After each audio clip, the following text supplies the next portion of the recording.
ಸಾಧ್ಯ ಅನ್ನುವಂಥ ಒಂದು ಮೂವನ್ನು ಇಟ್ಟಿದ್ದಾರೆ.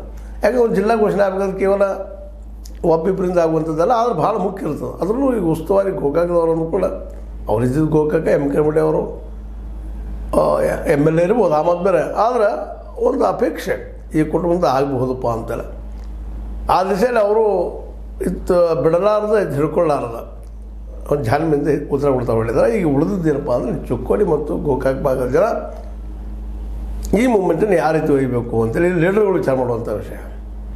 ನಾವು ಸಾಥಿದ್ದೀವಿ ಅನ್ನುವಂಥ ಮಾತನ್ನು ಅವ್ರು ಸೂಕ್ಷ್ಮವಾಗಿ ಹೇಳಿದ್ದಾರೆ. ಅದು ಕೆಲವು ಮೌಂಡ್ರಿಂದಲೂ ನಾವು ಯಾರ್ಯಾರಪ್ಪ ಮೌಂಡ್ರು ಅವರು ಅವ್ರ ದಿಶೆಯಲ್ಲಿ ಇದು ತಡೀತಾ ಇದೆ ಅನ್ನುವಂಥದ್ದು ತಮ್ಮ ಮೇಲಿನ ಆರೋಪ. ನಾವು ಇಲ್ಲಿವರೆಗೆ ಏನು ಆರೋಪ ಮಾಡ್ತಾ ಇದ್ದೀವಿ ಅಂದ್ಮೇಲೆ ಇವೆಲ್ಲ ಸಾಕಷ್ಟು ಬಲಿಷ್ಠಿದ್ದಾರೆ, ಏನೆಲ್ಲ ಅದಾರ. ಮುಖ್ಯಮಂತ್ರಿ ಆಗುವಂಥ ಒಂದು ಪದವಿಗೆ ಫೈಟ್ ಮಾಡ್ತಾ ಇದ್ದಾರೆ, ಫೈಟ್ ನಡೆದವ್ರದ್ದು. ಅವ್ರೀಗ ಟವೆಲು ಹಾಕಿಬಿಟ್ಟಿದ್ದಾರೆ 2020 ನಾವು ಮುಖ್ಯಮಂತ್ರಿ ಸ್ಪರ್ಧೆ ಅಂತಿಲ್ಲ. ಇಂಥವ್ರಿಂದ ಸಾಧ್ಯ ಇಲ್ವಾ ಅಂತ ನಮ್ಮ ಸಹಜವಾಗಿ ಒಂದು ಪ್ರಶ್ನೆ ಎಲ್ಲ ಕಡೆ ಹೇಳ್ತದೆ. ಸಹಜನೂ ಅನ್ನೋದು ತಮಗಾಗಿ ಮಾಡಿಕೊಳ್ಳೋರು ಒಂದು ತಾವು ಆಯ್ಕೆಯಾದಂಥ ಪ್ರದೇಶದ ಮೇಲೆ ಅಥವಾ ತಮ್ಮ ತಾಲೂಕಿನ ಮೇಲೆ ಹೆಮ್ಮೆ ಇದ್ದೇ ಇರ್ತದೆ, ಮಾಡ್ತಾರೆ ಅನ್ನುವಂಥ ಅದಕ್ಕೆ ಮಾಡಿರಿ ಅಂತ ಒತ್ತಡ. ಅದು ಇಷ್ಟೊಳಗೆ ಏನೋ ಪ್ರಯತ್ನ ಮಾಡಿದಾರೆ ಅಂತ ಅವ್ರ ಮಾತಿನ ಧ್ವನಿಯಲ್ಲಿ ಅನ್ನಿಸ್ತದೆ.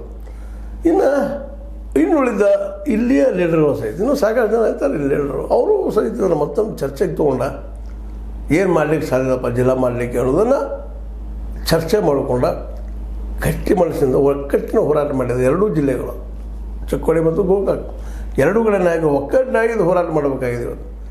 ಚಿಕ್ಕೋಡಿಯವರು ಸ್ಟಾಕಿದ ತಕ್ಷಣ ಗೋಕಾಕದವ್ರು ಹೇಳೋದು, ಗೋಕಾಕದವ್ರು ಆದ ತಕ್ಷಣ ಚಿಕ್ಕೋಡಿಯವ್ರು ಹೇಳೋದು ಹಂಗಲ್ಲ. ಇಬ್ಬರು ಕುಡ್ಕೊಂಡ ಎರಡೂ ಜಿಲ್ಲೆ ಆಗಲ್ಲಪ್ಪ ಸಪ್ರೇಟಾಗಿ ಅಂತೇಳಿ ಒಂದು ಸಾಮೂಹಿಕವಾದ ಮೂವ್ಮೆಂಟ್ ಮಾಡೋದು ಯೋಗ್ಯ ಅನ್ನುವಂಥ ಈ ಸಂದರ್ಭದಲ್ಲಿ ಬೆಳಗಾವಿ ಜೋಲ ಅದ ಜಿಲ್ಲೆ